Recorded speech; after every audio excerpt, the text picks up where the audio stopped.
নামটা তো আসলে ইসলামিক হওয়া উচিত। একজন মুসলমানের নাম ইউদাউনা ইয়াউমাল কিয়ামাতি বিআসমাইকুম ওয়া আসমাই আবাইকুম ফাআহসিনু আসমাআকুম।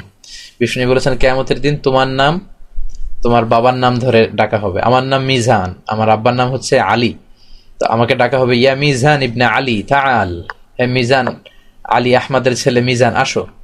তো নামগুলো সুন্দর হতে হবে। বিষ্ণু বলেছেন বাবার নাম ছেলের নাম ধরে ডাকা হবে, ফলে ফাআহসিনু আসমাআকুম, তোমাদের নামগুলো সুন্দর সুন্দর রাখো। ওয়া হাব্বুল আসমাইল্লাহি আব্দুল্লাহ আব্দুর রহমান, ছেলেদের জন্য সবচেয়ে শ্রেষ্ঠ আল্লাহর কাছে প্রিয় নাম হচ্ছে আব্দুল্লাহ এবং আব্দুর রহমান। তারপর নবীদের নাম, সাহাবাদের নাম, সুন্দর অর্থবোধক নাম, এগুলো রাখবেন আলেমদের সাথে কনসাল্ট করে।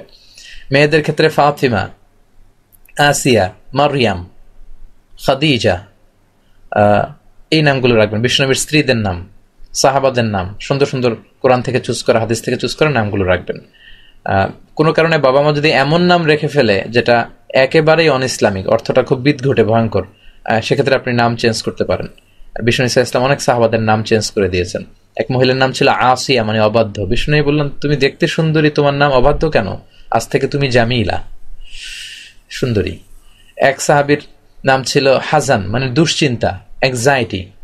বিষ্ণু বললেন দুশ্চিন্তা কি কারো নাম হতে পারে?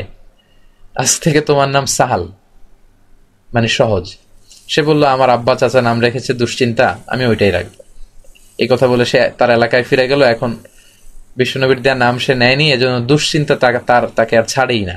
শুধু দুশ্চিন্তা, বিপদ আপদ তার আসতেছে। সবাই বললো বিষ্ণুনবীর যে সুন্দর নাম দিয়েছে ওইটা নিয়ে আসো।